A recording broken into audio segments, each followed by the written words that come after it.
welcome back to the Regular Folk Show, everybody. I'm your host, Reuben Dreiblatt. We are in my apartment today because we are with my guest, Steven Bressan, over here. Did I get your pronunciation right? Bressan? Sure did, yeah. Okay, Bressan. Steven Bressan. Bressan. And yes, he is a buddy of mine who is visiting for the weekend. Got a couple different things to talk about, going to get into his history. It's nice to be back with the Regular Folk Show. I've been uploading some stuff to the YouTube, started an Instagram. I'm going to try to push on that, really just trying to get the podcast out there to the people first. And then we'll sort through the clips and get there, and all the good stuff is up there, so you really just got to go check it out on my YouTube channel, which I'm not going to read out right now, but there'll be a link in the description, I'm sure, so don't worry about that. Get excited. Steven, welcome to the program. Thank you. Yeah, I'm very glad to be here in New York City for the weekend. I did a lot of visiting around, had some delicious food, so it's been a great time. It has been a great time. I met Steven, actually, on the National Student Exchange. We were in California together, Chico, California. A wonderful town. Interesting program. Steven, you told me while we were there that you went to Chico because you were trying to get as close to Oregon as possible. That is true. I did originally want to go to Oregon, but their state schools are on a quarter system, and that doesn't work if you go to a semester system school. So due to technicalities, I had to go to Chico, California, and it was a great decision. It was beautiful place. It is so gorgeous. That is something I do miss. Is that sort of Northern California, just splendor. I mean, there's a lot of splendor. Oh, it's the foothills of the Sierra Nevada, the beautiful, we're there for fall. Valley. All the leaves changed. Just the campus too was just like so old and rustic, and just had a real like almost, I wouldn't say an Ivy quality to it, but it had like a I don't know, a certain touch of just like nature that you really appreciate. After, I mean, Rutgers, the school where I just graduated from, had that in parts, but there was definitely sort of concrete blocks at times. How about you? I mean, Steven goes to the new school. Yeah. Tell us about that. Yeah, so little college down in Florida, right on Sarasota Bay. The property goes right out to the bay, the ocean, the Gulf of Mexico. Right. And it's a very small campus, residential side, not really a lot of nature, a lot of dorm buildings, little patches of trees. But once you get over on the other side, they do have like some good stretches of some woods, and then of course around us there's like a big art museum owned by John Ringling, the circus guy. Ringling Circus. Yeah, he was a huge lover of art. That's cool. And actually, like half the land from our college, like his estate donated to the college. Oh. And so we're right next to them, and they have quite a lot of natural areas, but also very touristy too. Sure. But in the down season, like not is the same as Chico State. Like they had the aesthetic, kind of a unified look with the red brick and the green leaves and the grass. Right. Uniform throughout all the buildings, basically. It was really well done. Yeah, it was. It was. They followed their school colors pretty to a T. That's true. They had it locked down. John Ringley, was he from Florida? Where is he from? I have no idea. No. I don't think he just chose to donate. He just lived in Sarasota. He lived in Sarasota. Yeah, that was the winter home of the Ringling Brothers Circus was Sarasota, Florida, and then they do a tour around the U.S. in the summertime, right? Interesting. Yeah. So like he lived there, and like some of his family lived there. His brother lived nearby. That's groovy. So. Circus. Have you been to the circus? No, I've never been to a circus. Really? Definitely like pretty unethical on the animal side. I'm all down for like human performers though. Like for sure. Yeah. Not great. Walking. Yeah, I haven't been in a long time. I went when I was younger to the Big Apple Circus, which is a big thing in New York. I think it still goes on, maybe less so than before because I think people are frustrated, and rightfully so, about how they treat the animals. It is not great, and that puts it mildly. But then you also think about how do you feel about zoos? I mean, do you go to the zoo? Oh yeah, sometimes for the sure. Zoo's not great either. Yeah, no, it's not. I mean, all those aquarium. animals, it's like basically as big as this room, right? Like. Right. So you're stuck in the room, but you get fed. And then we're also both meat eaters, so it's like, what? So we draw the line at them it's suffering, but we're fine with killing them. No, it's yeah. Depending on how you want to look at it. Right. No, it's hard. How do you? What's the ethical razor blade right there? It's If you apply the ethical like conduct to animals, then like you certainly shouldn't be eating them. Peter Singer, this professor at Princeton, I don't know if you've heard of it, he talks a lot about veganism. He's convinced a lot of people to give up eating meat and sort of to treat animals as their own separate like entities. Yeah. Almost in a human sense. Okay. There's a interesting idea. The past spring at New College, they offered food, animals, and the environment, which it was a philosophy course, but it also took like an environmental lens to how they like contributed to the degradation of the environment through like all this like intensive cow farming and chickens and so forth. Emissions and and so you looked at that, but also at like the actual like philosophical side of like like these are actually alive and they're very unhappy, and then we eat them. Right. So. I mean it pulls at you in a certain sense. I don't like to think like, oh, I'm some cold-hearted son of a gun over here, but I don't know, maybe I pull back and I'm just like not the language of deserve, because I don't think I necessarily deserve quote unquote anything, but the language of, because we are the quote unquote top of the food chain, and like yes, we've done terrible things to the environment, I agree, but we have also done amazing things and have also just like advanced in a way that a lot of other species haven't quite, and as a result of our advancement, we've been able to manifest a certain amount of power that we output, and that power requires energy behind it, and that energy often comes in the form of animal flesh.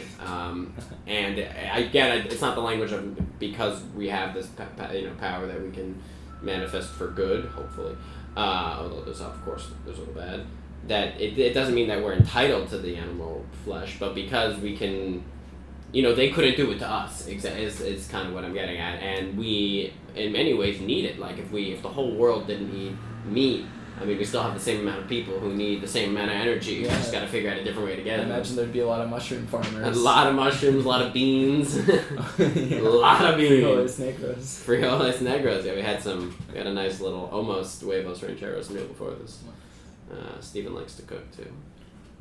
You have any go-to meals this summer? What have you been up to this summer? Go-to meals this summer? Yeah. Give us a both. Alright, yeah, so some go-to meals. Definitely looking for some speed and convenience, going to work. Got a lot of stuff going on, so peanut butter and jellies have been like a daily thing. Not even like taking them with me though, because they get kind of mashed up, going around. But like going out in the morning, don't have much time. Like throw together PB&J, like they're pretty filling, honestly. I love PB&J. So other than that, a lot of sweet corn. Like sweet corn's great in the summer. You roast it on the grill, put some butter on it, salt, little lime if you have it. Lime. It's like taking the Mexican corn direction. It's pretty good, yeah. Yeah, a little sour cream. So you really, potentially, you really can't go wrong. Man, corn. And the Pennsylvania's got good corn, right? Yeah, definitely. It grows all over the place. It grows people put up little like tables on the side of the street, and you drive by, and you get 6 ears of corn. It's like $3. That is something I do miss. I mean, they have like fruit stands and things like that in the city, but it's not certainly like mushroom farmers. Yeah, right. Well, we're at the farmers market too, so that's kind of, I guess, the equivalent of like the country farm stand. Yeah, but country farm stand comes to the city. Maybe not quite as like direct, because those people at the tables are the people who grew the corn, which I like. I like some of those people were like, I don't really know. Like, I'm just selling the stuff here. They were just throwing the sense. booth. Like, they need someone to go work the farmer's market. It's a bigger system, more chains. Definitely. All my friends at Rutgers would talk about supply chain, how the chains are lengthening. Not all my friends, but I don't have any friends.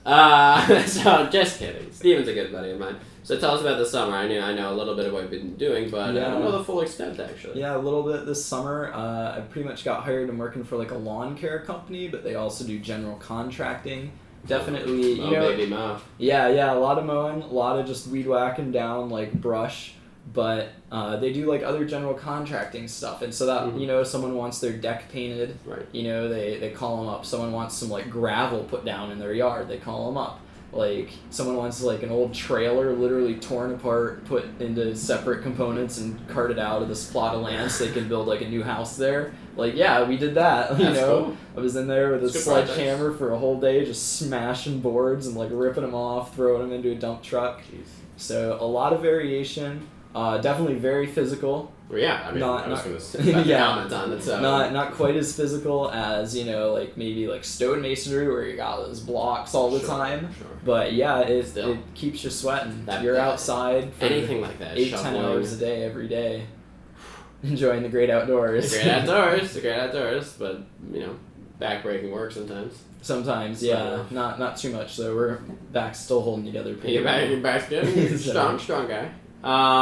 Mowing. Do you enjoy mowing? Because my roommate this past semester, he said 2 of his greatest pleasures in life, mowing and ironing. And I thought he was borderline insane. But you, elaborate. Yeah, so mowing, in this context, you know, mowing's great because maybe you get to jump on the riding mower like once every 3-4 weeks. You know, I'm pretty low on the bottom of the totem pole. I'm here for the summer. Sure. Like, I'm mostly weed eating. So, you know, when you get to mow, it's fantastic because you just have to sit there, you're just like driving around, like chilling, and it's just the easiest thing in the world compared to, you know, out there weed eating in like ankle deep mud, you know, shoveling gravel or something like that. Not ideal. But otherwise, yeah, mowing's really boring. If I was doing it for like 40 hours a week, I would be miserable. Like, you know, you put in music, you listen to podcasts, but just you and the podcast for 8 hours a day. Yeah, you can listen to our podcast while you're mowing. Think about that. Yeah, it's just too much. Right? It takes it's away too from much. It gets really boring. You're just sitting too much there. of a good thing. Yeah. But you like it in small bursts, though. Yeah, in small bursts, it's a nice respite from the sucky stuff. Good use of the word respite. I like that. Pepper on the You know, so that idea of too much of a good thing, you know, you're talking about peanut butter and jelly before. I love peanut butter, and I mean, I love nuts in general, but, I mean, out in Chico, we were eating peanut butter on the regular. I mean, I was eating so much peanut butter, way more than I would normally eat, just because the breakfast options were so pitiful. And I think as a result, I developed a little bit of an allergy. You know, if there's like overexposure can lead to it. Yeah. If you're predisposed to be allergic to peanut butter and you're getting a lot of peanut butter, you can get a little. But I never used to have an allergy. Yeah, I mean almond butter is like twice as expensive, but it's pretty good. So I mean, I like almond butter too. Yeah. And we would get from what was that? Winco. Oh my god! And they had those hoppers. And it was just fresh ground right in front of you. You press the button, you watch the peanuts drop down into your little peanut butter cup. And perfect consistency, perfect flavor. There was nothing added. It was just ground peanuts. And there was no problem with oil separation. No, it didn't separate at all. Which is so strange to me because I get Smuckers like supposedly all natural. Just peanuts. And it's you have a brick in the bottom I can't get into. You have and a I very dense 3 inches of oil. Peanut protein, and then just a whole a cup of it's oil. Terrible. I don't understand. I don't know if it's just because they sit for so long. Like I imagine might be we got some Winco peanut butter, put it in a jar, sit it for a year, see how much it separates in a year of sitting on your warehouse. Oh, that's so. But when you have it fresh like that, by the time we eat it in a week at most, so good. it would never separate, and it was delicious. So yeah, I heard someone commenting though about it. Really doing it that way because sometimes the peanuts, if people aren't getting a lot, they start to sit and they start to go bad in the hopper. There's definitely so you just have a different product. Right. Ours. I mean, we never had that. Yeah, all of our ours butter. Was very delicious. What? Ours was very delicious. Ours was fantastic. It was very good stuff. Okay, we're almost 15 minutes in, which is when I usually shift to quotes, but I just want to talk a little bit about how Steven and I met. I mean, we talked about, one of his reasons for going about Oregon. But yeah, the National Student Exchange. I mean, it's an interesting program. I feel a lot of people, when I mentioned it to them, some were like, oh, that seems like a very you thing to do, and then a lot were just thought of as strange. The idea that I'm going on like a semester in the United States as opposed to a semester abroad. I think part of the fact that there's not even like a real a substantiated and instantiated term for sorry, the tablecloth is sticking. I'm a little distracted. But there's not a term for like our program, whereas study abroad is such a mainstay. Yeah. Here's study abroad. Like, It's I'm going abroad. I'm going abroad. I'm going to Italy. I'm going to Rome. I'm going to Australia. I'm going to France. And but this is like I kind of coined like study domestic, but they the NSC is like study away. Oh, really? That's everyone's got to study national. It's like a national study. Yeah, I mean. But so how do you It's an exchange. Yeah, but why does it seem so strange? I have a yearning to see the States and to meet different kinds of Americans, and that was part of the reason I wanted to go on the program. I was also reading On the Road by Kerouac. That was getting me juiced, but. Yeah, a big part of it was I really wanted to see the States, and maybe, I don't think it's that other people don't have that interest, but it seems like for some reason everyone feels like they have to go halfway around the world to have a different experience. Like, you don't.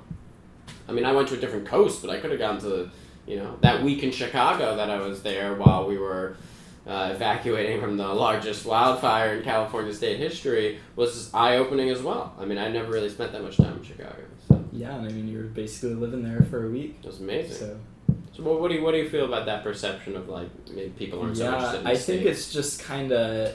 I don't think they've had as long of a time. I mean, since the 70s, so they have had quite a few decades.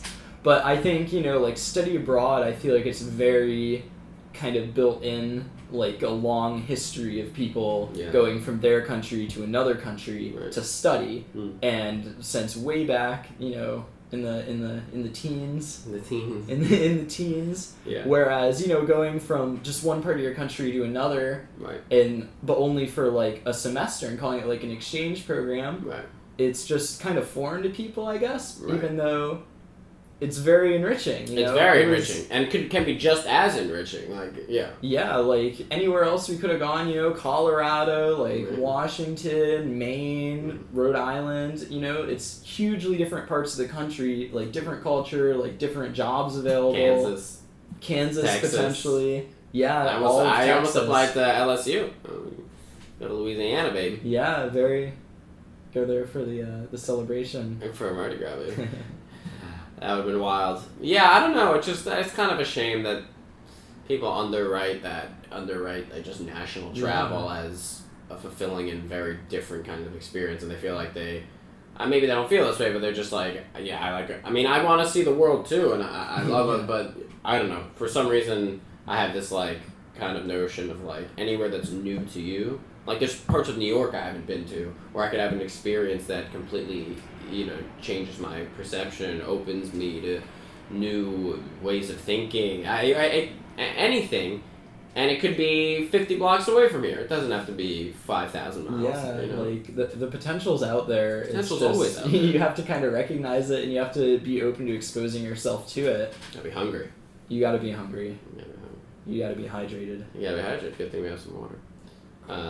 Okay, we'll go over to quotes. If you actually don't mind, pass me the water before we jump into quotes. Don't want to be too breathy. It's been good to have you visiting.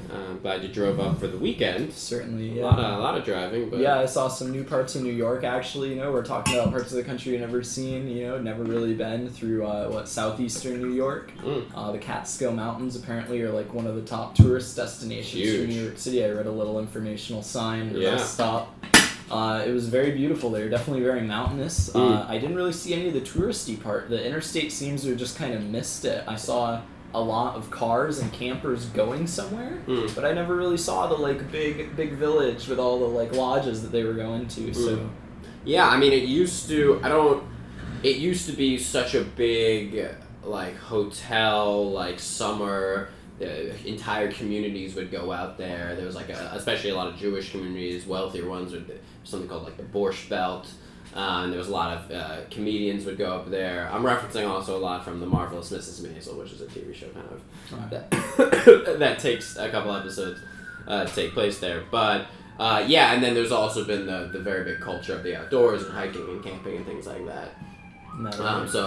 It's kind of sometimes it's nice not to see the huge Orlando, Florida, the queue lines. Exactly. It's nice to still be in the wilderness, but that's cool. You still saw the mountains. I mean, gorgeous. Certainly, gorgeous. Yeah. No, it's a big spot. People love the Catskills. People love the Catskills. I'm a big Adirondacks guy myself. But Yeah, Catskills I've never been, but definitely looking to visit here in about a week. About a week, soon. Okay, we're going to go to quotes. I got 2 quotes for you. Excellent. One heavier, one lighter. And I'm going to have, after I read the first quote, I'm going to have you guess who it's by, and then I'll tell you, and then we'll talk about it a little bit, and then we'll go to the next one. Right. The very first episode of the Regular Folk Show, I had someone guess beforehand who they thought the quote was by. And it was actually they gave a very funny answer, but I realized it's absolutely ridiculous because you have nothing to base Yeah, on. I mean, I don't know how much of a chance I have right now either, but... Tough sell. Yeah, let's see it. You might get it. Okay, first one. We are what we repeatedly do. Excellence, then, is not an act, but a habit.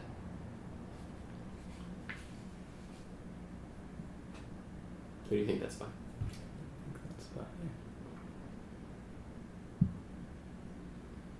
Can I just go general category? You can go as general or specific as you want. And I'll give you a hint after the first one. Okay. I would say, like, someone who's probably, like, a musician who spent a lot of their life, like, building up, practicing, Sure. honing their art. I feel that. It's a philosopher. Okay. An OG.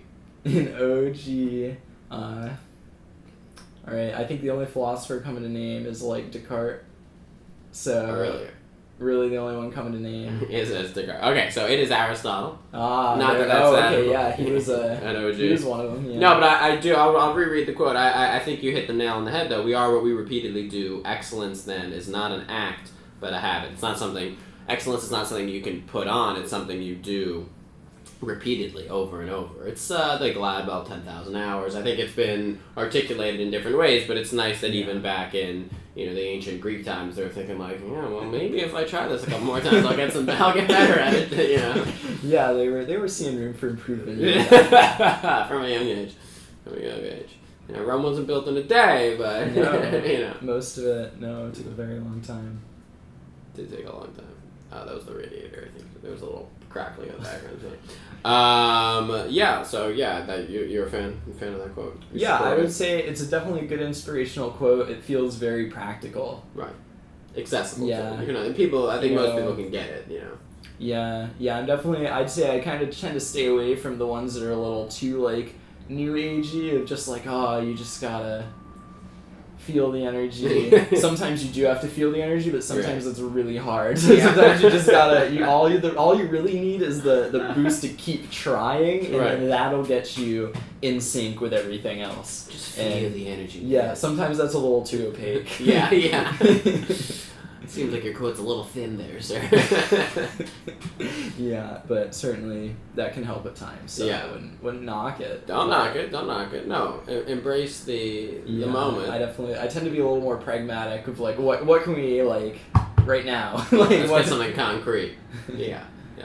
Let's see some improvement. Like, I now understand how to make this dish. I know how to play this drum pad. Next time, don't mix up the salt with the sugar. Yeah. We can do that. Yeah, maybe you felt the energy of the dish wrong. You got the wrong feeling, and now it's got the wrong flavor.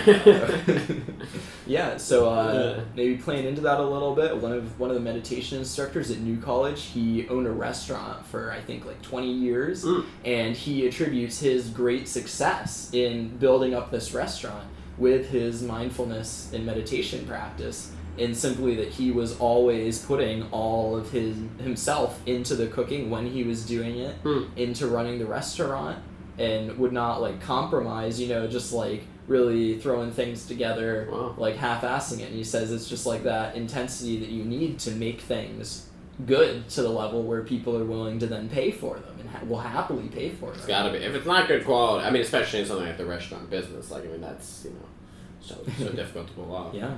So he worked mindfulness into sort of the restaurant model. Yeah.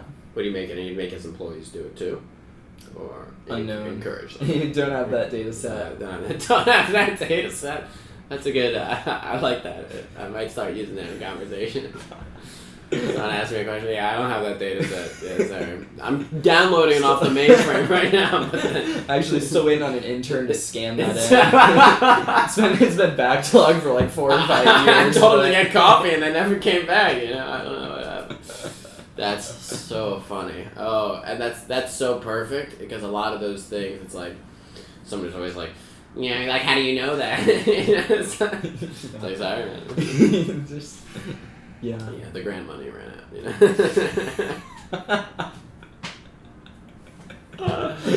That's hilarious. Okay, second quote for you. Second quote. You did an excellent job with the first quote. It's not an act, but I have it. Let's see if you can repeat the excellence. Quote number 2. Second quote. Second quote. Huge. Okay. The woods would be very silent if no birds sang, except those that sang best. All right. What do you think that's about? That one's a little more multifaceted.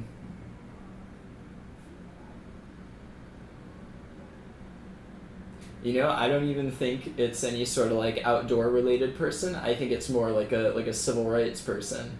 Mm. You know, kind of looking at like the human aspect and then putting a couple layers of reality onto it. I think he might have done some political human rights stuff. He was definitely an author. It's Henry Van Dyke. It's not some super well-known person. This is actually my senior quote from high school. Oh, I see. But I always liked that it kind of has a swim in your own lane vibe to it, of sort of just like don't focus too much on what other people are doing in comparison to yourself if you're all trying to do the same sort of great thing. But it also has like the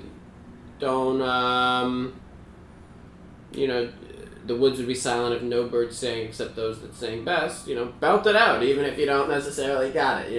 It adds to everyone loves. Well, not everybody loves, but it's nice when everybody's drunk at the party and someone starts their rendition of Piano Man. Even if they come in off key, everybody's happy to sing along. Exactly, music is a very important part of like the human psyche and the community around it. Mm. I would say in like modern day, like how often do you get together in like a drum circle and sing? Like, you more than other people, but, sure, but way enough. back in the day, like it was a time. very common thing. It's like right. a weekly ritual with your community. Right. Around the campfire too. Like there's a lot of those Potentially traditional. some campfire. The hearth. The hearth. The hearth. The stony hearth. The stony hearth. Yeah, no, it is an important quote to keep in mind because a lot of people they get turned away from podcasting, stand-up comedy, other things because they're like, oh, there's all these other people who are already so much better at it than me. They followed the Aristotle and they're crunching out. There's tons of people out there, and so some of them are really good at some things. Right. And like just because they're good at some things doesn't mean that you should be like set back. Amen. Mentally because totally. It's just their talent. Right. And you don't have to be that good to be good at all, period, objectively, and you also don't have to be that good to satisfy yourself. And you don't have to be that good to make yourself happy. Yeah, you don't have to be. I mean, some people, it seems like they have that gene or something, and they like can't control it. Like the ones who are always at like Michael Jordan, or like they just have like I'm waking up at 4 a.m. to like kill. Like, they're just always on max. Intensity. Yeah. That doesn't seem healthy. But they're excellent though. They're right. They're top ball of their players. They're right. Oh, by so, by any stretch of the imagination. Yeah, and there's a certain like dedication. Then how do you feel about beginner's luck? Stick-to-itiveness. With stick-to-itiveness. Yeah, that's a nice term. Stick-to. Beginner's luck. I mean, hey, you never know when you're gonna get some luck. But is it luck or is that like? I mean, what about perfect pitch? I mean, that's not perfect pitch. Oh, some people are really good at it. But some people have it. Like that's what I mean. It's incredible. It's not really luck. Is that their luck brain that knows. they have? Their brain knows. Right. How do you quantify that? Is that some form of luck? Or is that really? That's just. I mean, you can't have perfect pitch and have it be luck. You don't always have perfect pitch. Well, some people are like born with it. Yeah, it's just part of them. Their brain's just very good at recognizing that and knowing. But even if sometimes they know it, like they might not even recognize it, and then someone will be like. And they'll be like, D. Yeah, it's a really incredible ability, and certainly you start out with like some sort of innate leaning towards it, but then through training, you can work up there until you're built the skill. Eat, polish the notes. Yeah, I like that quote. I'm a fan. Out of Yeah, the that two, was your senior. that was my in senior high quote school, from high or- school. Okay. Yeah, from high school. Yeah, Excellent. Not from So college, did you do like an extensive reading of his works, or just a particular work that like stood out to you? I think I was told that we needed a quote for the yearbook, and I looked online Understandable. for inspirational Yeah, quotes. I mean, No. certainly that's fine. Because I'm unfamiliar with the author, so I just didn't know if he He's was not a like heavy long-standing- hitter. He's not. It's not a Thoreau. Yeah, okay. It's no, not. no, you no know, Henry David yeah. over here. No Henry David. It's no Ernest. Ernest. Ernst. Ernst Young. It's no Mr. Hemingway. But yeah, it's got something there.